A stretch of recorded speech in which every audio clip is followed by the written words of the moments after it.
ओम श्री राधा कृष्णाभ्याम नमः। राधिका कृष्णौ वंदे आत्मा कलेवर रूपिणौ याभ्यां विना न वर्तन्ति जगताः माया विनिर्मितम्। ओम श्री राधा कृष्णाभ्याम नमः। प्यारे सज्जनों, पिछले दिनों हमने जो मनुष्य के वर्ण आश्रम धर्म पर चर्चा छेड़ी थी वो अधूरे में छूट गई थी। आज हम उसी के बचे हुए भाग पर चर्चा करेंगे। पिछली बार हम अपने इस विषय पर बोलते हुए केवल ब्राह्मण वर्ण के धर्म पर ही सिमट कर रह गए थे। बाकी सारे त्रिवर्णों के धर्म और चारों आश्रमों के धर्म ये पूर्णतः छूट गए थे। आज हम उसी छूटे हुए विषय पर चर्चा करेंगे।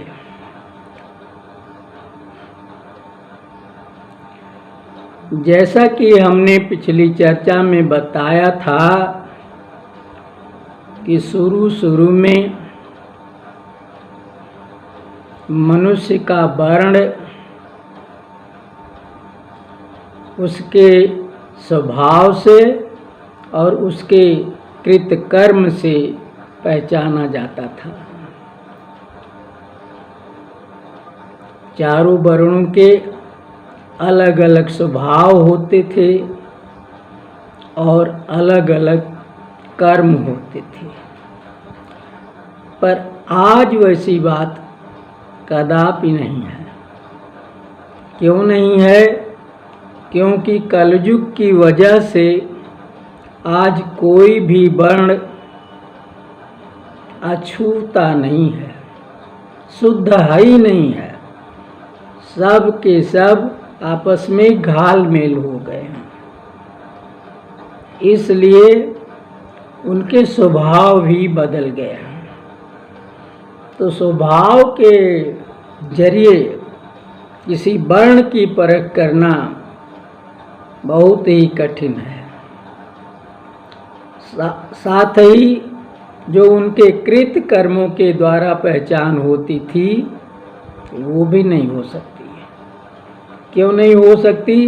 क्योंकि हर वर्ण वाले अब अपने वर्ण का कर्म करते ही नहीं, वो दूसरे वर्णों के कर्म अथवा मिले जुले कर्म करते हैं। तो ये जो कृत कर्म के जरिए पहचान होती थी मानव की कि वो किस वर्ण का है, ये आज के समय में असंभव नहीं तो बहुत ही दुष्कर हो गया है। इतना सब कुछ होने के बाद चूंकि कलयुग का ये प्रथम चरण चल रहा है, कुछ ही वर्ष बीते हैं। अभी कहते हैं कि 5000 कुछ 100 वर्ष बीता है, जबकि कलयुग की आयु 4,32,000 वर्ष तक बताई जाती है। तो प्रथम चरण का भी जो प्रथम स्थान है, शुरुआत है, वो अभी चल रहा है। इसलिए अब भी जो है वो कुछ लोग ऐसे बचे हैं जो अपने वर्ण का स्वभाव रखते हैं, अपने वर्ण में स्थित हैं अब भी, और अपने ही वर्ण के कृतकर्मों को करते हैं। पर बहुत कम संख्या में हैं ऐसे लोग, और जो हैं वो भगवत कृपा की वजह से हैं। वे भगवान के भक्त हैं, उन पर भगवत कृपा है, इसी वजह से वो अभी अपने स्थान से डिगे नहीं हैं, वैसा ही कर रहे हैं। तो वो कुछ लोग ऐसे हैं, उन्हीं को इस तरह से पहचाना जा सकता है, बाकी को नहीं पहचाना जा सकता। बहरहाल हमको इससे क्या लेना देना है? यूँ तो मैंने चर्चा के दौरान कह दिया, हमें तो उस बात पर चर्चा करनी है जो शास्त्रों में वर्णित है। शास्त्रों में वर्णित चर्चा ही हमें करनी है, तो उसके आधार पर ब्राह्मण वर्ण के विषय में हम पिछली बार पूरा बता चुके हैं। अब हम क्षत्रिय वर्ण के बारे में चर्चा करेंगे। तो आइए समझें कि क्षत्रियों का स्वभाव क्या होता था या क्या होना चाहिए, और उनके कृत कर्म कैसे होते हैं। प्यारे सज्जनों, ये हमारे धर्मशास्त्रों में अलग अलग जगह पर लिखा हुआ है, और उनका मिलान करने पर आपस में थोड़ा बहुत अंतर भी है, इसलिए हम 2-3 स्थानों से उद्धृत करके क्षत्रिय वर्ण के धर्म कहेंगे। प्रथम तो श्रीमद् भगवत गीता में भगवान ने जो क्षत्रिय का वर्ण धर्म बताया वो सुनिए। उन्होंने कहा कि क्षत्रिय शूरवीर, धीर व तेजस्वी होते हैं। युद्ध में वे शत्रु को कभी अपनी पीठ नहीं देते, यानी पीठ नहीं दिखाते, और उनमें स्वामी का भाव होता है। वो समाज में मालिक की हैसियत से रहना चाहते हैं, सेवक का भाव लेकर के नहीं रहना चाहते। ये उनका सहज स्वभाव है, और उनमें चतुराई भी होती है, चतुराई से युक्त होते हैं, दानी भी होते हैं। इतने सारे गुण हमारे श्रीमद् भगवत गीता में लिखे हुए हैं, और ये क्षत्रियों के सहज गुण हैं भी। देखिए ना, रामायण में भगवान श्री राम ने स्वयं एक जगह पे कहा है कि जिनकर लाहै नरि पुरन पीठी, नहीं पावै सुरती मन डीठी, असे मंगन लहन जिनकर नाही, असबर नरबर थोरे जगमाही। ऐसा उन्होंने कहा है। ये क्षत्रिय वीर की बात है विशेष रूप से। जिनकर लहै नरि पुरन पीठी, यानी युद्ध क्षेत्र में शत्रु कभी उनकी पीठ नहीं देख सकता। वो डट कर लड़ते हैं, मर जाएंगे भले, लेकिन पीछे मुड़ के भागते नहीं। और ऐसे वीर योद्धा अपने में संयमी होते हैं। नहीं पावै सुरतीय मन डीठी। साधारण स्त्रियों को, मानव की स्त्रियों को कौन कहे, देव कन्याएं भी उनकी मन और आँख को नहीं पाती। मन आँख का मतलब, ना तो उनका मन उन स्त्रियों पे मोहित होता है, और ना वो आँख से बहुत उनका सौंदर्य निहारते हैं। और मंगन लाइन जिनकर नाही, दानी होते हैं, उनके दरवाजे पर मंगता आ करके नाही शब्द नहीं सुन सकता। वो कुछ मांगे और वो कह दें कि ये नहीं मिलेगा या ये हमारे पास नहीं है, ऐसा नहीं। मांगता है तो उसे मिलना ही मिलना है, ये सच्चे क्षत्रिय का गुण है। और अस नर बर थोड़े जगमा, ऐसे श्रेष्ठ पुरुष संसार में थोड़े ही हैं, बहुत अधिक नहीं हैं। यानी अपने वर्ण धर्म का मतलब डट करके पालन करने वाले क्षत्रिय भी सभी नहीं होते, कुछ होते हैं। अब जो है जैसा उनका स्वभाव बताया गया है वैसे ही उनके कृतकर्म भी होते हैं। वो शूर वीर धीर तेजस्वी स्वभाव के हैं तो उनका कृतकर्म भी शूरता वीरता धीरता तेजस्विता से भरा होता है। वे जो है अपने इन वर्ण धर्म से युक्त होते हैं। इसका दूसरा उदाहरण हम श्री कृष्ण चरितमानस से देते हैं। उसमें जो लिखा हुआ है वो देखिए। क्षत्रिय मनसा वाचा कर्मणा भगवान का और ब्राह्मणों का उपासक होता है, पूजा करता है। क्षत्रिय के यहाँ भगवान पूजे जाते हैं और ब्राह्मण पहुँच गया तो वो भी उसी तरह से पूजा जाता है। क्षत्रिय अपनी प्रजा का बड़े ही प्रेम से और बड़ी लगन से पालन करता है। क्षत्रिय हमेशा निर्भय होता है, भय उसको नहीं सता पाती। वो अपने नीतियों को, अपने सिद्धांतों को, बनाए हुए कानून को और प्रचलित प्रथाओं को बहुत ही लगन से पालता है, उनकी रक्षा करता है। उनके यहाँ नीति रीति का विरोध नहीं चल पाता।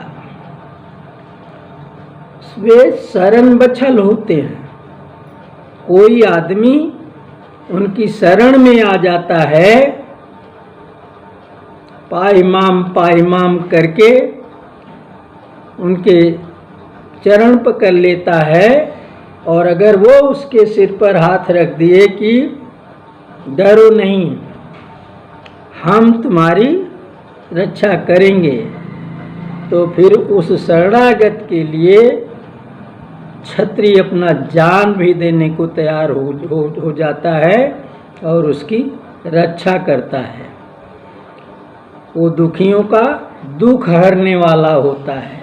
वो जरूरत पड़ने पर तपस्या भी करता है और वो व्रती होता है। वो प्रतिग्रह नहीं लेता। इसी बात की पुष्टि के लिए हम बता रहे थे कि जब महाराज उग्रसेन के अश्वमेध यज्ञ में भगवान श्री कृष्ण के पोते अनिरुद्ध जी घोड़े के रक्षक के रूप में अपनी बड़ी भारी यादव सेना के साथ सब जगह से विजय करते हुए हस्तिनापुर पहुँचे। तो हस्तिनापुर में जो कौरव लोग थे वो बहुत बेशर्म किस्म के थे। उन्हें लाज हया नाम की चीज़ नहीं रही और वो घमंडी अलग से थे। वे इन लोगों को भेंट देना स्वीकार नहीं किए कि हमारे नात बात हैं, हमसे श्रेष्ठ हैं, तो कोई यज्ञ कर रहे हैं तो लाओ हम रिश्तेदार की हैसियत से, प्रेमी की हैसियत से इनको भेंट दे दें। वैसा न करके युद्ध करने के लिए तैयार हो गए। ये जो दुर्योधन है ना, ये बहुत हरामी आदमी था, कलयुग का अवतार था ये। तो ये बोला ये जदकुल वाले अंतरे दिने जो है वो कोई ना कोई बहाना लेकर के विश्व विजय के लिए यहाँ भी आके धमक जाते हैं और हर बार हम इनकी अधीनता कैसे स्वीकार करेंगे। इसलिए वो अपनी सेना पलटन लेकर नगर के बाहर आ गया जहाँ यादव दल की सेना पड़ाव डाले हुए थी। वहाँ पर बड़ा ही घनघोर युद्ध हुआ। ये जो कौरव हैं ये यद्यपि यादवों से 2 बार परास्त हो चुके हैं और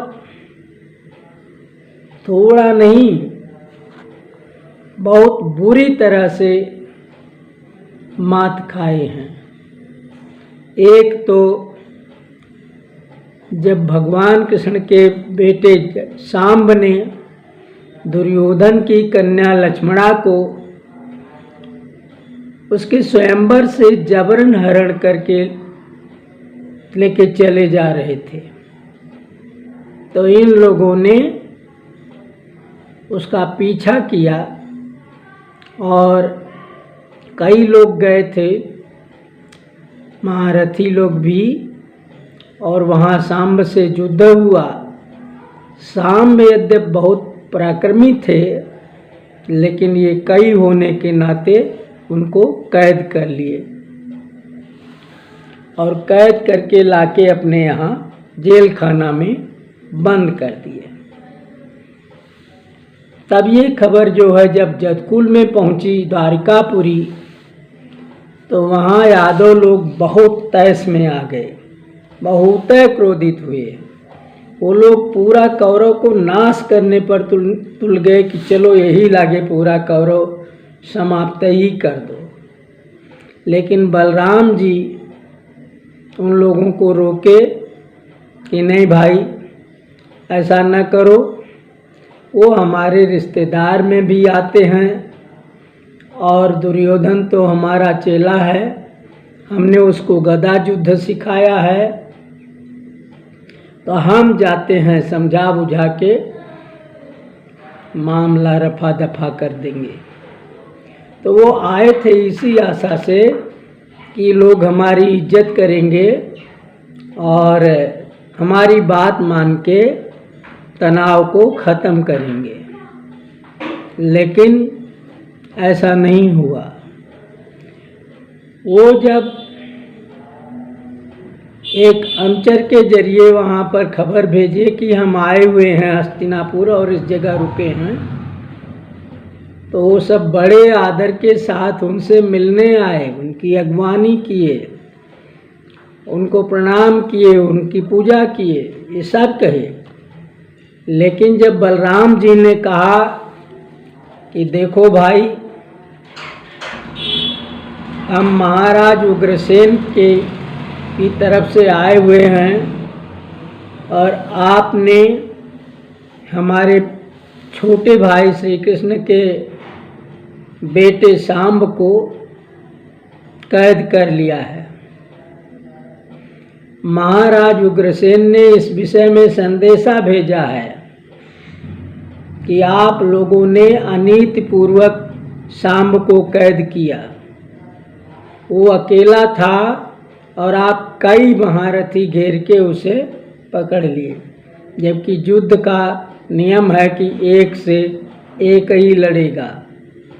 अगर अकेले अकेले करके आप लोग लड़े होते तो शायद उससे परास्त हो जाते, कैद करना तो दूर की बात है।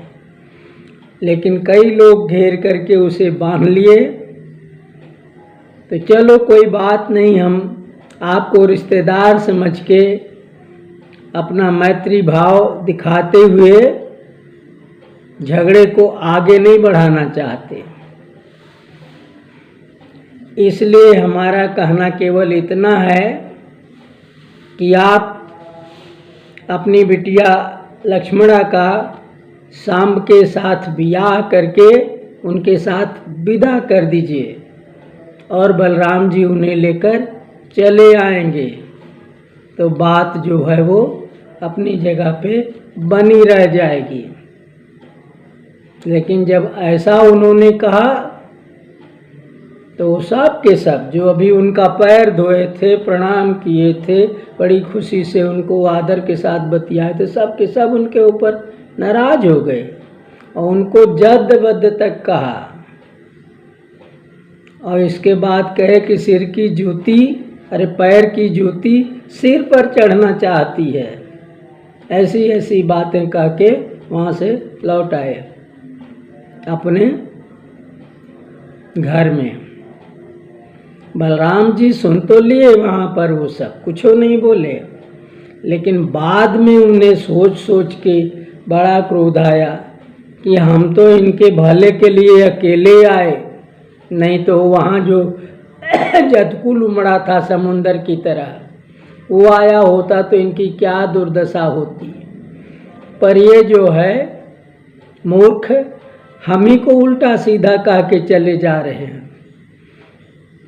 ठीक है, अगर तुम्हारे अंदर ये कुव्वत है तो अब अपने को बचा लो। ऐसा सोच करके उन्होंने अपने दिव्य हल से पूरा हस्तिनापुर उखाड़ लिया और उसको खींचने लगे गंगा जी की तरफ कि पूरा हस्तिनापुर खींच के हम गंगा जी की धार में डुबो देंगे। और जब वो उधर खिसकने लगा पूरा नगर, तो घर द्वार गिरने लगे, महल अटारी सब गिरने लगी, तमाम लोग दब गए, तमाम घायल हुए, कई मर गए। तब जब ये हाल देखा तो उनकी समझ में आया कि ये लीला बलराम जी की है और किसी की नहीं, और हम लोगों ने गलती किया है जो उन्हें ललकार के, उन्हें भला बुरा कह के चले आए। अब किसी तरह से हमारा कल्याण नहीं है। उनके कोप जाने पर हम नगर समेत गंगा जी में जल समाधि ले लेंगे। तब वो डर के आए थे और पाइमाम करके उनके पैर पे लेट के प्राणदान मांगे, क्षमा मांगे, और फिर अंत में वही किए जो बलराम जी कह रहे थे। सांब को कैद से निकाल करके उन्हें सजा बजा के और अपनी बिटिया लक्ष्मणा को खूब दुल्हन का रूप दे करके उनके साथ विदा कर दिया था। ये छोटी मात थोड़े खाए थे, बहुत बुरी तरह से मात खाए थे। और इसके कुछ 6 दिन बाद जब महाराज उग्रसेन ने राजसूय यज्ञ किया तो विश्व विजय के लिए प्रद्युम्न आए थे। और प्रद्युम्न के आने पर तब ये लोग फिर पिछली बात भुला करके युद्ध किए थे और उसमें सब के सब मुंह की खाए थे और इन्होंने सबको परास्त कर दिया। अंत में हाथ गोड़ जोड़ के उनको भेंट दिए और अपना प्राण बचा के रहे। तो इतनी बेशर्म कौरव अनिरुद्ध के आने पर फिर लड़ गए थे। ये जो भीष्म पितामह, द्रोणाचार्य, कृपाचार्य, अश्वत्थामा, ये सब नामी गिरामी महारथी थे उनके यहाँ, इन्हीं का घमंड दुर्योधन को हरदम रहता था कि इनके रहते हमारा कोई कुछ नहीं बिगाड़ लेगा। लेकिन वो सब तो सब हारे ना, उसमें कोई बचा थोड़े, बिना हारे थोड़े तुम जो है दंड दिए। अब की बार भी जब युद्ध हुआ तो भीष्म पितामह का जोड़ा सांब से था। सब अपना अपना जोड़ा चुन के लड़ रहे थे, तो भगवान कृष्ण के बेटे सांब जो थे वो भीष्म पितामह से लड़ रहे थे और बहुत घनघोर लड़ाई हो रही थी। सांब भी बहुत ही बलवान थे और भीष्म पितामह की तो बड़ी ही प्रसिद्धि थी कि वो गंगा जी के बेटे हैं, परशुराम के चेले हैं। उनको वरदान है कि जब तक उनके हाथ में अस्त्र रहेगा कोई उन्हें जीत नहीं सकता। दुनिया भर की बात।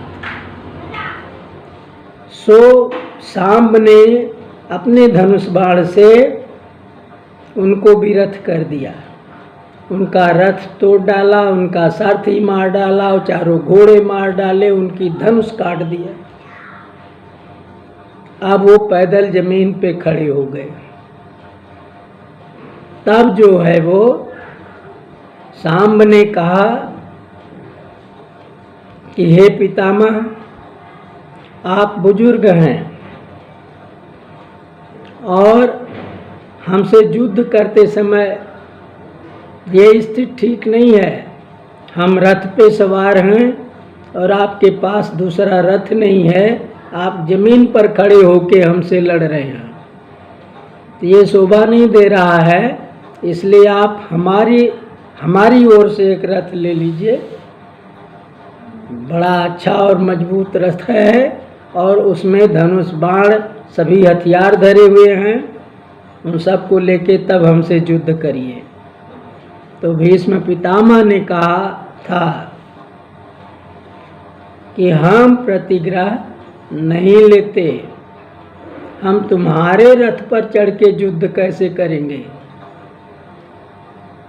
महाभारत की लाइन है कि प्रतिग्रह तो ब्राह्मणगण लेहि और हम क्षत्रिय देहि बस देहि। हम क्षत्रिय हैं, हम देते हैं और सिर्फ देते हैं, हम प्रतिग्रह नहीं लेते।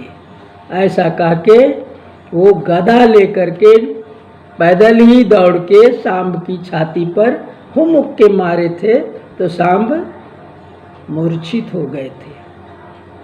फिर आगे कैसे लड़ाई हुई यहाँ हमको ये नहीं बताना है, हमको केवल ये बताना है कि क्षत्रिय प्रतिग्रह नहीं लेता, ये उसके वर्ण धर्म में है। और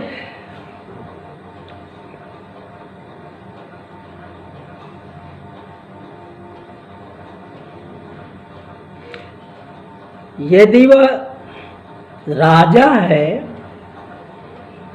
तो अपनी प्रजा से कर लेता है, लेकिन कर जो है सुकर होना चाहिए, अच्छा कर, ऐसा कर नहीं कि देने वाला तकलीफ में आ जाए, उसे किसी भी तरह से कष्ट सह के वो कर देना पड़े। जो सच्चे क्षत्रिय थे वो कर अपनी प्रजा की आय का 10% लेते थे बस, और ब्राह्मण से वह भी नहीं लेते थे। ब्राह्मण से कर लिया ही नहीं जाता था। क्यों? क्योंकि ब्राह्मण तो उनका उपास्य है, वो क्षत्रिय जो हैं वो भगवान के उपासक हैं और ब्राह्मण के उपासक हैं। क्यों ब्राह्मण की उपासना करते हैं? क्योंकि ब्राह्मण को भी भगवान समझते हैं। भगवान श्री कृष्ण ने इस बात को साफ साफ कहा भी है कि अविद्यो वा सविद्यो वा ब्राह्मणो माम की तनु। ब्राह्मण चाहे विद्यावान हो और चाहे अविद्यावान हो, यानी विद्या उसके पास हो चाहे न हो, इसका कोई फर्क नहीं पड़ेगा, लेकिन वो बाकी कर्म जो है ब्राह्मण का हो, उसका वो जो है ब्राह्मण वर्ण का धर्म निभाता हो, दुराचारी न हो, आतताई न हो, अत्याचारी न हो, व्यभिचारी न हो। इस तरह से जब वो दुष्कर्मी नहीं है तो वो माम की तनु। श्री कृष्ण भगवान के वाक्य हैं ये। कि ब्राह्मण चाहे विद्यावान हो चाहे अविद्यावान हो, लेकिन वो मेरी शरीर है। और ऐसा भी लिखा है कि भगवान श्री कृष्ण की ये वाणी आज भी द्वारिकापुरी के सिंधु में लहरों में प्रतिध्वनित होती रहती है। तो इस बात को ध्यान में रख के क्षत्रिय जो है, अगर वो राजा है तो ब्राह्मण को हर कर से मुक्त रखता है। ब्राह्मण से कर नहीं लिया जाता, उसकी पूजा की जाती है। और क्षत्रिय बाकी प्रजा से जो कर लेता है उसी से वो प्रजा पालन करता है और अपने परिवार का भी निर्वाह करता है। वो जो है निस्वार्थ भाव से न्याय करता है। क्षत्रिय राजा न्यायी होता है, न्यायप्रिय होता है, उसमें वो पक्षपात नहीं करता। न्याय की बात आएगी तो न्याय ही करेगा, वो किसी का पक्षपात नहीं करेगा, ना उसमें कोई अपना जो है वो स्वार्थ समझेगा। देखिए, छोटे दर्जों की एक किताब में पढ़ाया गया था, एक राजा थे, उनकी रानी अपनी सहेलियों और बांदियों के साथ बगल में कोई सरोवर या सरिता थी, उसमें स्नान करने गईं। और मार्ग में एक साधु की कुटिया पड़ती थी, जाड़े का दिन था। वो नदी में स्नान करके लौटी तो साधु की कुटिया में माचिस से आग धरा के ताप ली। उसकी कोई कीमत नहीं समझी, महारानी थी। सोची साधु की हो चाहे जिसकी हो, घास फूस की कुटिया तो है, ताप लो, बहुत करेगा। साधु आएगा राजा साहब के यहाँ तो उसको धन दौलत दे दिया जाएगा, अपना फिर छवा लेगा। यूं कह के उस कुटिया को उन्होंने बार के ताप लिया और ताप के घर चली आई। साधु जी जब आए, अपनी कुटिया की वो दशा देखे और पता पाए कि रानी साहिबा ने इसको आग लगा के ताप लिया है, तब वो राजा साहब के दरबार में न्याय की गुहार किए। राजा साहब ने, मैं थोड़े ही में बता रहा हूँ, क्या न्याय किया। उन्होंने रानी साहब को इस दंड के लिए अपराधी पाया और ये दंड दे दिया कि तुम घर से निकल जाओ। घर से निकाल दिया उन्होंने और कहा जा कर के साधु की कुटिया अपने हाथ से छा के आओ। जब उसे वैसी ही कुटिया छा के पूरा कर दोगी तभी घर में आने पाओगी, नहीं तो घर से बाहर रहो। तो ये उदाहरण क्या बताता है? ये यही बताता है कि एक क्षत्रिय राजा जो है वो स्वभावतः न्यायप्रिय होता था, निस्वार्थ न्याय करता था।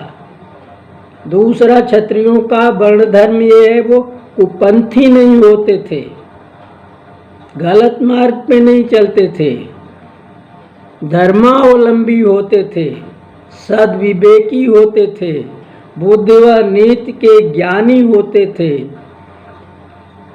और जो बुद्धिमान होते थे, दूसरे लोग ज्ञानी होते थे, विवेकी होते थे, ऐसे सत्पुरुषों को वो जो है सयत्न पालन करते थे, उन्हें आदर देते थे। क्षत्रिय लोग उनका मान रखते थे, उनकी सभा में ऊंचा स्थान देके बैठाते थे और हर सत्पुरुष की सभा में नित्य नियुक्त कर देते थे।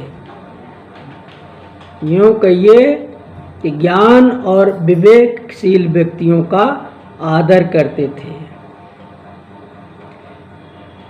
राजा यदि प्रतापी है तो उसके पास एक गुण ये भी होता था, वो चतुरंगिनी सेना रखता था। चतुरंगिनी सेना माने 4 अंगों वाली सेना, रथियों की सेना, घुड़सवारों की सेना, हाथी सवारों की सेना और पैदल सेना। तो ये 4 प्रकार की सेना को चतुरंगिनी सेना कहते हैं। तो अपनी क्षमता के अनुसार वो चतुरंगिनी सेना भी रखता है क्षत्रिय राजा, और उस सेना का सयत्न पालन करता है, बड़े प्रेम से उन सबसे मिलता है, अपने सैनिकों से, सेनापतियों से, और बड़े आदर के साथ जो है बोलता बतियाता है, स्नेह देता है और उनके खर्चे का ख्याल करता है, खान पान, पहना ओढ़ना, तनख्वाह सब। तो इस तरह से वो एक सेना, राजभक्त सेना रखता था। और दूसरा क्षत्रिय में क्या गुण होता था कि अगर कोई योद्धा या शत्रु उसे युद्ध के लिए आवाहता था, ललकारता था, तो वो युद्ध दान देने से विमुख नहीं होता था, युद्ध दान देने में पीछे नहीं हटता था, वो युद्ध जरूर उससे करता था, बेहिचक लड़ाई होती थी। यही सच्चे क्षत्रिय के गुण थे, यही उनका सहज गुण है। यूँ कहिए कि क्षत्रिय धर्म है। अब ऐसा जो है वो किसी कवि ने कहा, क्यों ऐसा करता है? क्योंकि जीते मायकर सुख लहै और मरे स्वर्ग सुख पाओ। जीत जाता है लड़ाई में अगर क्षत्रिय तो धरती का सुख है, अपना कोई राजपाट छीना जा रहा हो तो नहीं छीनता, बच जाता है, या किसी दूसरे राजा पर चढ़ाई करके लड़ रहा है तो वहाँ जीत गया तो उसका भी पा गया। तो इस तरह से उसके भौतिक सुखों में वृद्धि हो जाती है, आराम से सुख भोग करता है। और अगर मर गया लड़ते लड़ते तो उसको वीर गति होती है। ये हम पिछले किसी प्रवचन में बता चुके हैं कि वीर गति क्षत्रिय को ही मिलती है, क्योंकि युद्ध जो है करना क्षत्रिय का ही वर्ण धर्म था। दूसरे वर्ण के लोग अगर क्षत्रिय वर्ण धर्म अख्तियार करके लड़ें, लड़ते लड़ते मर जाएं तो वीर गति नहीं मिलेगी। तो वो जो है दोनों हाथ में लड्डू समझता है कि जीते तो धरती का सुख, मरे तो स्वर्ग का सुख। इसलिए लड़ाई लड़ने में वो बड़े ही चाव से, बड़े उत्साह से लड़ाई लड़ता था, जरा सा भी पीछे नहीं हटता था, हिम्मत नहीं हारता था। तो प्यारे सज्जनों, ये क्षत्रिय का वर्ण धर्म कहा गया। अब वैश्य के वर्ण धर्म, वैश्य के वर्ण धर्म में बहुत शार्ट में गीता में लिखा है कि वो खेती, गोपालन, क्रय विक्रय और सत्य व्यवहार करना, ये वैश्य का धर्म है, वैश्य वर्ण का धर्म है। दूसरी जगह इसी चीज को लिखा है कि वाणिज्य एवं कृषि, दान, तपस्या, बटुसुर पूजा, तप, व्रत आदि का पालन करना। और इसी को विस्तार से इधर लिखा है श्री कृष्ण चरितमानस से उद्धृत करके कि वैश्यों का सहज स्वभाव खेती करना, गोपालन करना, वाणिज्य यानी क्रय विक्रय में रुचि रखना, दान देना, देवता व ब्राह्मण की पूजा करना, तप, व्रत आदि करना, यही इनके कृतकर्म भी हैं। यही इनका जो है वो वर्ण धर्म है और यही इनका कृत कर्म भी है। इन्हीं से इनके वर्ण की पहचान होती थी। पर जैसा मैंने बताया कि आज के युग में कोई भी वर्ण निरा अपनी वृत्ति पर नहीं टिका है। अब सभी मनचाही वृत्तियां अपना लिए हैं। ब्राह्मण खेती करता है, दूध दही बेचने का काम ब्राह्मण क्षत्रिय कर रहे हैं। व्यापार की वृत्तियां सभी ने अख्तियार कर ली है। अतः अब स्वभाव से भले कुछ समझ में आ जाए कि अमुक व्यक्ति किस वर्ण का है, लेकिन उसके कृत कर्म से उसे नहीं पहचाना जा सकता। पर हे प्यारे सज्जनों, हमें तो शास्त्रों में वर्णित बातों पर ही चलना है।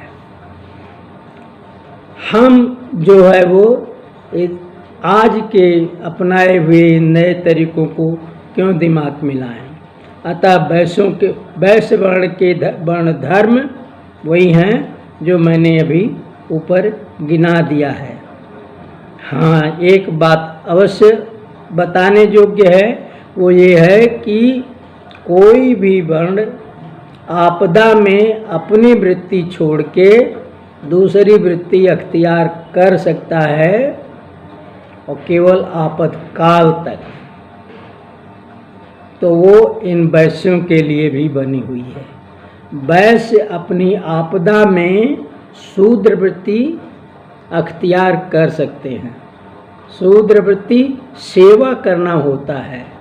शूद्रों का वर्ण धर्म ही है कि शेष त्रिवर्णों की सेवा करना। तो वो सेवा करे लेकिन नीचता न करे। वैश्य जो है शूद्र वृत्ति भले अख्तियार कर ले पर उसमें नीचता न करे। ये जो है वैश्यों का वर्ण धर्म हुआ। तो प्यारे सज्जनों, हमने ब्राह्मण वृत्ति, ब्राह्मण का वैश्य वर्ण धर्म, उसका आश्रम धर्म, ये सब तो बहुत विस्तार में पहले वीडियो में हम बता चुके हैं। और इधर आकर के क्षत्रिय वैश्य दो वर्ण ये हैं, इनका भी हमने आपको बता दिया। तो ब्राह्मण क्षत्रिय वैश्य ये दुजात कहे जाते हैं। त्रिवर्ण जो हैं ये दुजात कहे जाते हैं। इनके तमाम सारे काम जो हैं वो उभयनिष्ठ तो नहीं कहा जा सकता, सर्वनिष्ठ है। यानी उनके ऊपर भी लागू होते हैं, उनके ऊपर भी लागू होते हैं और उनके ऊपर भी लागू होते हैं। तो जो सर्वनिष्ठ धर्म है, वर्ण धर्म या आश्रम धर्म, आइए अब उस पर चर्चा करते हैं। तो सर्वनिष्ठ धर्म में पहले तो ये है, योग साधना और आश्रम धर्म में इन तीनों वर्णों के नियम सामान्य हैं। क्या हैं? उदाहरण के तौर पे आप ब्रह्मचर्य आश्रम ले लीजिए। ब्रह्मचर्य आश्रम के बारे में हमने ब्राह्मणों के विषय में बताया, पर ये नियम ब्राह्मण, क्षत्रिय और वैश्य तीनों पर लागू होता है। वो क्या है? वो ये है कि जब ये मनुष्य, चाहे इन तीनों वर्णों में से किसी वर्ण का हो, अपने क्रमिक संस्कारों को करता हुआ यज्ञोपवीत संस्कार पर पहुंचता है, तब वो जनेऊ धारण करता है। और जिस दिन वो जनेऊ धारण करता है, उस दिन उसका दूसरा जन्म हुआ माना जाता है। और जैसा कि इस आश्रम का नाम ब्रह्मचर्य आश्रम है, तो इसमें ब्रह्मचर्य व्रत बहुत ही कड़ाई से पालन करना होता है। जनेऊ धारण करते ही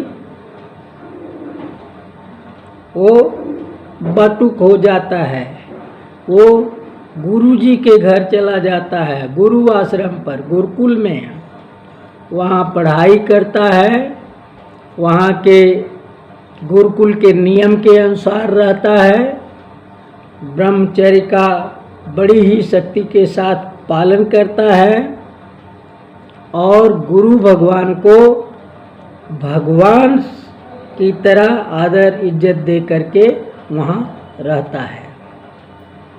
उसे उन बटुकों को गांव से भीख मांग के लाना पड़ता है आश्रम का खर्चा चलाने के लिए। तो जो भीख उन्हें मिलती है वहाँ पर, वो ये नहीं कि बीच में जिसको भूख लगी है थोड़ा खा ले, वो सब पूरी भीख लाके पहले गुरु जी के सामने रखी जाती है और तब वो गुरु जी जैसा आदेश देते हैं वैसा खर्च की जाती है, क्योंकि उसी से उन शिष्यों का भी भरण पोषण होता है, आश्रम के दूसरे खर्चे भी चलते हैं और गुरु जी का स्वयं अपने परिवार का भी खर्चा उसी से चलना होता है। तो बिना गुरु आज्ञा के मांगी हुई भिक्षा का प्रयोग कोई बटुक नहीं कर सकता। ये वहाँ का गुरुकुल का नियम है। दूसरा, गुरु जी के साथ क्या, गुरु जी को तो भगवान से भी बड़ा ही मान के उसे रहना है। जब गुरु जी बुलावें तो जाके वेद अध्ययन करें, जब गुरु जी कहीं चलें तो बटुक को पीछे पीछे चलना चाहिए, उनके अगल बगल या आगे नहीं चलना चाहिए। जब वो बैठे रहें तो शिष्य को हाथ बांध के खड़ा होके उनकी आज्ञा की प्रतीक्षा करनी चाहिए और जब वो थके रहें तो उनकी पद सेवा करके उनका श्रम दूर करना चाहिए और जब वो लेटें तो गुरु जी से सटके कतई नहीं लेटना चाहिए, गुरु जी से थोड़ी दूरी बना के लेटना चाहिए। तो ऐसे गुरुकुल के तमाम नियम हैं, उनका पालन करके गुरुकुल में रहा जाता है और वो ये तीनों वर्ण के बटुक करते हैं, उनके लिए, सबके लिए ये कानून सामान्य है। वहाँ जब उनकी पढ़ाई खत्म हो जाए, ब्रह्मचर्य का समय बीत जाए, तब वो गुरु दक्षिणा दे करके अपने घर वापस आते हैं। जो विद्यार्थी नैष्ठिक ब्रह्मचारी बनना चाहता हो, यानी वो चाहता हो कि मरने के बाद मैं ब्रह्मलोक जाऊं, जहाँ वेद अपने साक्षात स्वरूप में रहते हैं, तो उसे नैष्ठिक ब्रह्मचर्य का व्रत लेना पड़ता है, यानी बाल ब्रह्मचारी कहिए या शुरू से लेकर जीवन पर्यंत ब्रह्मचर्य। तो जो ऐसा करता है वो फिर वहाँ से घर वापस नहीं जाता, वो वहीं गुरु आश्रम में रह करके या फिर कहीं अन्यत्र जा करके अपना नियम पालता है। और जो नैष्ठिक ब्रह्मचर्य नहीं पालन करना चाहता, गृहस्थ आश्रम में आना चाहता है, उसे गुरु जी की अनुमति से गृहस्थ आश्रम में पदार्पण करना चाहिए। गृहस्थ आश्रम में पदार्पण करने के लिए गृहस्थ आश्रम के बारे में मैं जो बताऊंगा वो सारे नियम लागू होंगे। तो इस तरह से एक ये भी सामान्य वर्ण धर्म हुआ या नियम हुआ जो त्रिवर्णों को पालन करना पड़ता है। और देखिए कुछ ऐसे नियम हैं जैसे पंचयज्ञ। तो पंचयज्ञ जो है मानव मात्र को पालन करना पड़ता है। उनके बारे में लिखा हुआ है कि तन मन वचन से किसी प्रकार की हिंसा ना करे, चोरी के विरुद्ध रहे, काम क्रोध लोभ से बचकर रहे, सत्य को दृढ़ता से पकड़े रहे, और पांचवा, जिस कर्म से सभी प्राणियों का हित हो, सभी के लिए सुखकर हो, उसी को करे, दूसरे कर्म ना करे। यही 5 धर्म का पालन करना अनिवार्य है, और यही 5 यज्ञ हैं जो मनुष्य निकाय को करना चाहिए। तो इस तरह से ये भी जो है वो दुजातियों के सामान्य धर्म हुए।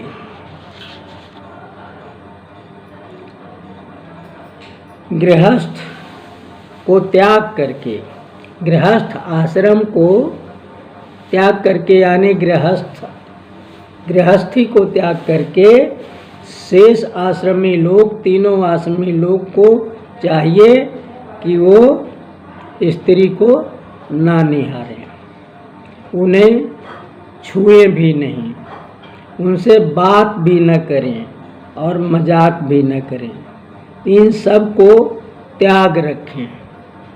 अब देखिए, यहाँ पर थोड़ा सा डाउट हो सकता है कि ये नियम तो गलत है। स्त्री जात में सारी स्त्रियां आ गईं, तो स्त्री को ना निहारे, स्त्री को छुए ना, स्त्री से बात न करे, स्त्री से मजाक न करे, ये सब बात हर स्त्री पर कैसे लागू होगी? अपनी माँ को ना छुए, उससे बात न करे, उसे ना निहारे, अपनी बहन को, अपने नाते रिश्तेदार को, या किसी सती देवी को, क्यों ना ऐसा जो है उन्हें निहारे और उनसे प्रणाम करे, बात न करे। तो ये जो 4 बातें कही गई हैं कि स्त्री को ना निहारे, ना उसे छुए, ना उससे बात करे और ना मजाक करे, ये जो है उस स्त्री के लिए कहा गया है जो उस प्रकार की है, जो आपके लिए अग्राह्य है, जो आप यूँ कहिए कि दुष्चरित्र है। चाहे वो जो हो, चरित्रवान अगर नहीं है तो उसके साथ ये सारी बातें लागू होती हैं। आगे और नियम बताया गया है, मैथुन रतई तो देखै नाही, नर बानर कोऊ जीव काहि। ये सख्त नियम है कि मैथुन रत किसी भी प्राणी को नहीं देखना चाहिए, चाहे वो पुरुष हो, मनुष्य हो, और चाहे वो बानर हो या कोई जंतु हो। मन बानी तन संयम काहि, त्रय आश्रमी नियम एक चाही। छुअब अछूतै खाब अभक्षहि, बतियाव उनसन जिन चह नहीं। मन, वाणी और शरीर का संयम, ये 3 आश्रमियों को, ब्रह्मचर्य वाले को, वानप्रस्थ वाले को और संन्यास वाले को जो है वो ये 3 प्रकार का संयम रखना चाहिए। इसके लिए एक नियम समझ लीजिए बना हुआ है, उस नियम का पालन करना चाहिए कि छुअब अछूतहि खाब अभक्षहि। जो अछूत है, जो छूने लायक नहीं है, उसे छूना नहीं चाहिए, और जो आहार अभक्ष है, वर्जित आहार है, उसे खाना नहीं चाहिए, और उससे बतियाना नहीं चाहिए जिसके साथ बतियाना वर्जित है। इन हित वर्जन एक समाना, इन सब के लिए तीनों आश्रमियों को, और यूँ समझिए कि तीनों वर्णों को भी एक समान वर्जन है। और होत त्रयहु आश्रमी, विशेष रूप से तीनों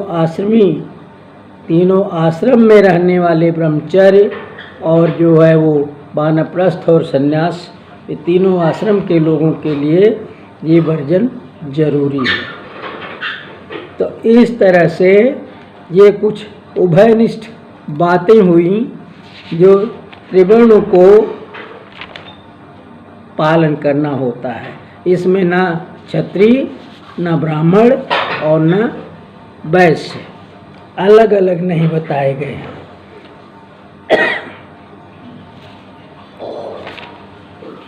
प्यारे सज्जनों, अब बच गया शूद्र वर्ण। शूद्र वर्ण के बारे में गीता में केवल इतना ही लिखा है कि तीनों वर्ण गौ और देवा, करब कपटित भावन सेवा, ये कृति ही सो जो मिल जावे तुष्ठ शूद्रन प्रकृत कहावे।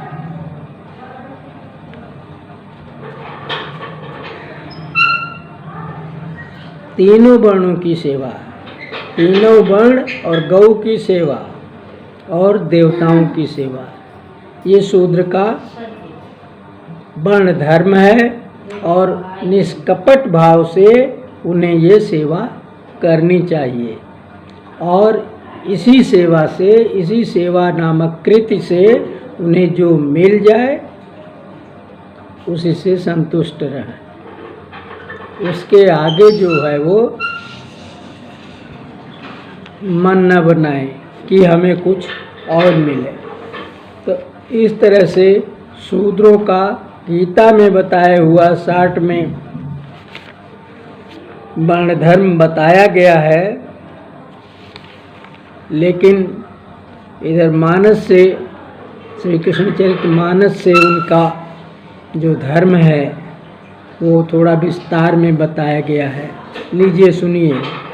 शूद्र धर्म नित बट सेवकाई, और करन चाहिए तन मन बचलाई। बट सीदक व बट तन हारी, शूद्र चंडाल होत अगकारी। शूद्र का धर्म है कि नित्य ब्राह्मणों की सेवा करे तन मन वचन से। और अगर वो ब्राह्मण का सीदक है, माने कष्ट पहुँचाने वाला है, उनका धन दौलत हरने वाला है, तो वो शूद्र जो है महापापी चंडाल है। और बट धन हरत शूद्र जो ताता, अनगिन जन्म गीद बपाता। यहाँ लिखा हुआ है कि ब्राह्मण का धन अगर कोई शूद्र हरण कर लेता है तो वो आगे चल के अनेकों जन्म तक गीध की जोनी में जन्मता है, गिद्ध होता है। पुण्य 7 बार सुअर की जोनी, उसके बाद 100 बार सुअर होता है। और उतने हिंसक वस्तु घिनौनी, और फिर उसके बाद उतने जन्म, 100 बार का जन्म उसका हिंसक वस्तुओं का होता है। शूद्र जो बटती वा निज माई, संग में विचार करे ब्रजराई। अगर शूद्र इस तरह का व्यभिचारी है कि वो किसी ब्राह्मणी के साथ या अपनी निजी माता के साथ व्यभिचार करता है तो कुंभी पाक नरक दुख पावे, जबलों सत विधनान न सामे। जब तक 100 ब्रह्मा ना बदल जाए, एक ब्रह्मा जी की आयु कितनी बड़ी बताई गई है, और 100 ब्रह्मा बदल न जाए, मर न जाए, तब तक वो कुंभी पाक नरक में रहता है। और खौलत तेल जाय डुबाई, निस्दिन सर्प दंश दुख पाई। कुंभी पाक नरक में तेल खौलता रहता है, उसी में उसे चुरवा जाता है। और ना वो जले न मरे, क्योंकि वो उसकी जो सूक्ष्म आत्मा है, देह है ना, वो अविनाशी है, वो मरती नहीं है, दुख पूरा पाती है। और रातों दिन उसे सांप काटते हैं। फिर 7 जन्म जोनी चंडाला और सर्प योनि पुण्य उतने काला। उसके बाद 7 जन्म चंडाल होता है और फिर 7 जन्म जो है वो सांप की जोनी में जाता है। और जल जंतुन की जोनी अघोरी जन्मे उतने बार बहोरी। फिर वो जो है बहुत ही घिनौनी और पापी जल जंतुओं की जोनी में उतने ही बार जन्म पाता है। विष्ठा कीट असंख्यन बारी। मैले का कीड़ा असंख्यों बार होता है। और जोन कीट पुन कुल्टा नारी, और कुल्टा स्त्री की जोन का कीड़ा होता है। पशुव्रण कीट बहोरी होई भ्रमत ही बितय पुनि। फिर पशुओं के पाका का कीड़ा होता है। इस तरह से उसे जो है संसार में ऐसे ही भ्रमण करते बीतता है। और निद्र कय मत भोर जो नर तनय सो लहन पुनि। मनुष्य का शरीर पाया था और उसका उसने निरादर कर दिया। फिर वो मनुष्य की शरीर उसे दोबारा नहीं मिलती। नहीं तो उसे चाहिए था कि अपने वर्ण धर्म का विधिवत पालन करके और भगवान के लोक में चला जाए। लेकिन उसने तो उस अमूल्य मानव शरीर का निरादर कर दिया और मनमाने ढंग का आचरण किया, जिसकी वजह से ये सब उसके बारे में दुख तकलीफ़ें लिखी हुई हैं। तो प्यारे सज्जनों, ये हम तेवर्णों के वर्ण धर्म, शूद्रों का भी वर्ण धर्म आप लोगों को सुना दिए। अब बाकी जो है चर्चा अगले वीडियो में। जय श्री राधे, राधे राधे।